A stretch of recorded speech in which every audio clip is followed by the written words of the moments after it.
Assalamualaikum warahmatullahi wabarakatuh. Halo, selamat pagi anak-anak kelas 5 SDI Al-Firdaus. Bagaimana kabarnya hari ini? Sehat semua? Semoga kita semua selalu diberikan kesehatan oleh Allah Subhanahu wa Ta'ala. Anak-anak sudah siap mengikuti pembelajaran hari ini? Hari ini kita akan belajar tema 1, subtema 3, pembelajaran 3, 4, 5, dan 6. Silakan disiapkan buku dan alat tulisnya untuk mencatat materi yang penting.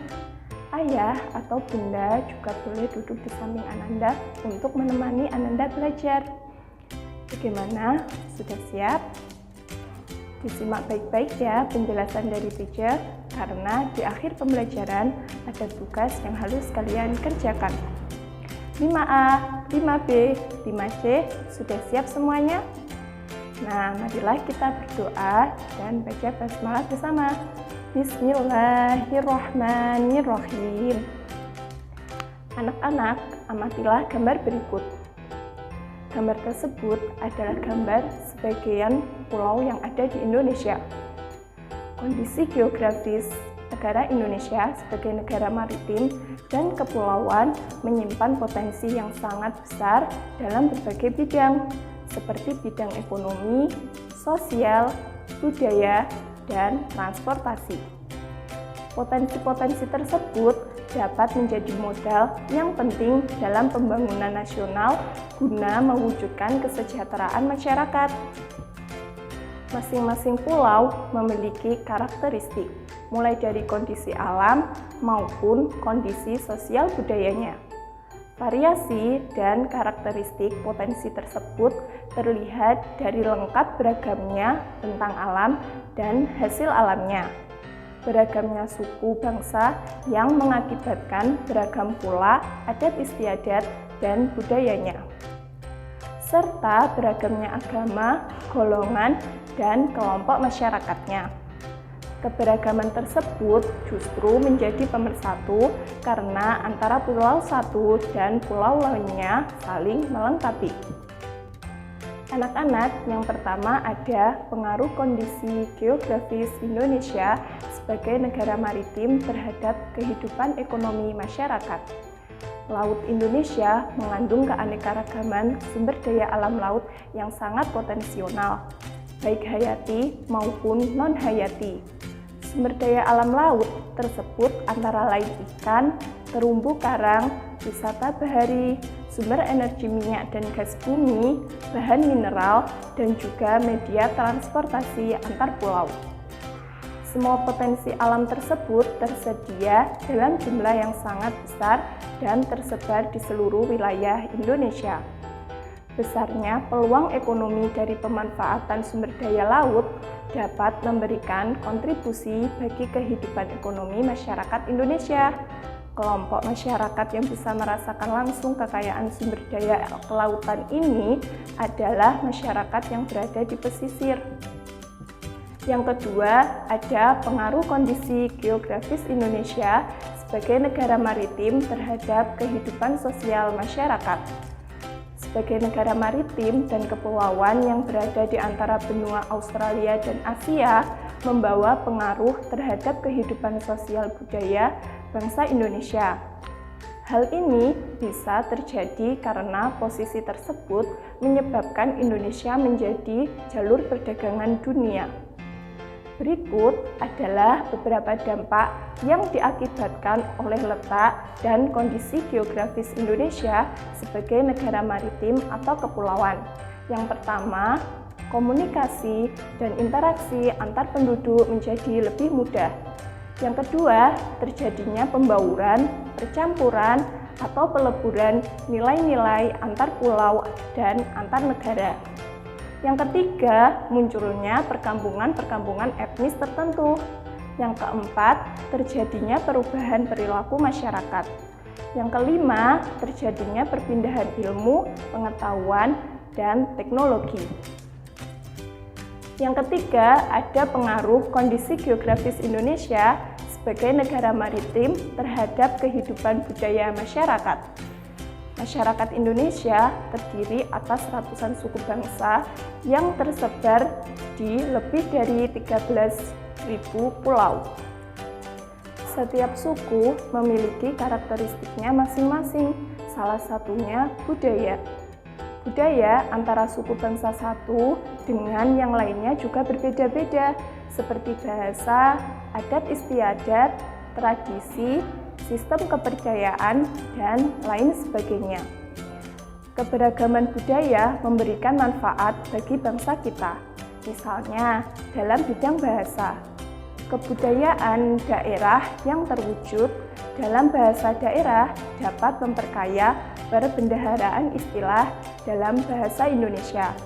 Sementara itu, dalam bidang pariwisata, potensi keberagaman budaya dapat dijadikan sebagai objek dan tujuan wisata sehingga bisa menghasilkan devisa bagi bangsa kita. Yang keempat, pengaruh kondisi geografis Indonesia sebagai negara maritim terhadap transportasi masyarakat. Wilayah Indonesia yang luas berupa kepulauan dan disatukan oleh laut sangat mempengaruhi kondisi transportasi yang ada. Jalur strategis yang bisa digunakan untuk menghubungkan antara pulau satu dengan pulau yang lain adalah jalur laut dan jalur udara. Adapun jenis transportasi yang efektif digunakan adalah kapal laut dan pesawat terbang. Sedangkan jalur darat ada transportasi kereta api, bus, mobil yang bisa digunakan untuk menghubungkan daerah satu dengan daerah lain dalam satu pulau. Keberagaman yang disebabkan adanya perbedaan antara pulau satu dengan pulau yang lainnya tidaklah menjadi pemecah dan perenggang, namun justru menjadi pemersatu karena yang satu dengan yang lain saling melengkapi. Hal ini sesuai dengan semangat persatuan dan kesatuan seperti percerminan nilai-nilai Pancasila, khususnya Sila Persatuan Indonesia. Selain itu, juga mencerminkan nilai-nilai yang terkandung Sila keadilan sosial bagi seluruh rakyat Indonesia. Anak-anak, berikut adalah macam-macam kelainan, gangguan, dan penyakit otot manusia. Yang pertama ada hipertrofi, yaitu kelainan otot yang membesar dan menjadi lebih kuat karena sel otot diberikan kegiatan atau aktivitas yang terus-menerus. Yang kedua, atrofi, yaitu kelainan otot yang mengecil, lemah, fungsi otot yang menurun. Yang ketiga, ada stiff atau kaku leher, yaitu kelainan otot karena adanya peradangan otot trapesius leher akibat gerakan yang menghentak secara tiba-tiba atau salah gerak. Yang keempat, tetanus, yaitu kelainan otot yang disebabkan adanya infeksi bakteri Clostridium tetani. Tetanus menyebabkan otot menjadi kejang-kejang. Nah, bagaimana cara mencegah terjadinya kelainan pada organ gerak kita? Cara mencegah terjadinya kelainan pada organ gerak kita. Yang pertama, untuk menghindarkan kaki X yang merupakan bawaan sejak lahir, ibu hamil dianjurkan untuk memperbanyak mengkonsumsi sayuran dan minuman susu berkalsium. Yang kedua, agar terhindar dari artritis, sebaiknya selalu menjaga metabolisme asam urat dalam tubuh dengan membatasi makanan yang memicu meningkatkan asam urat.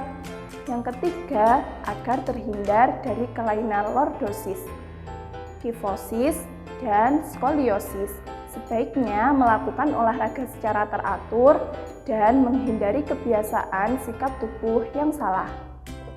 Yang keempat, agar terhindar dari osteoporosis, dianjurkan untuk mengkonsumsi makanan dan minuman yang banyak mengandung kalsium dan diimbangi dengan olahraga yang teratur. Yang kelima, agar terhindar dari rakitis, dianjurkan untuk banyak mengkonsumsi telur, susu, dan minyak ikan serta berjemur di pagi hari.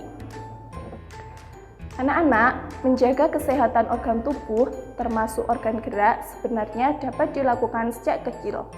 Bahkan dapat dilakukan ketika masih dalam kandungan, yakni melalui penerapan gaya, pola hidup, serta pola makan yang sehat.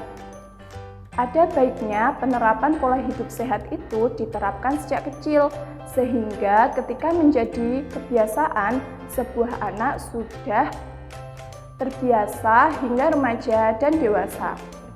Pola hidup sehat dapat dilakukan dengan menjaga kebersihan tubuh, lingkungan, makanan, melakukan olahraga teratur, serta penerapan disiplin latihan. Dengan demikian, kesehatan akan selalu terjaga. Anak-anak sudah tahu kan mengenai beberapa aktivitas dan gerakan yang salah yang dapat menyebabkan gangguan pada otot manusia? Sekarang kita akan mempelajari tentang komik. Masih ingatkah kalian apa itu komik? Lalu bagaimana ciri-ciri komik yang baik? Ciri-ciri komik yang baik adalah 1. Hadir untuk menyampaikan cerita. 2. Proporsional. 3. Menggunakan bahasa percakapan. 4. Biasanya bersifat kepahlawanan. 5. Penggambaran watak secara sederhana. 6. Menyediakan humor. Nah, anak-anak, untuk mendalami materi yang teacher sampaikan, silakan dikerjakan tugas sebagai berikut. Jika sudah selesai, silakan diunggah di Google Drive SDI Al-Firdaus. Jangan lupa dikerjakan dengan teliti dan hati-hati. Tetap jaga kesehatan dan patuhi protokol kesehatan yang berlaku.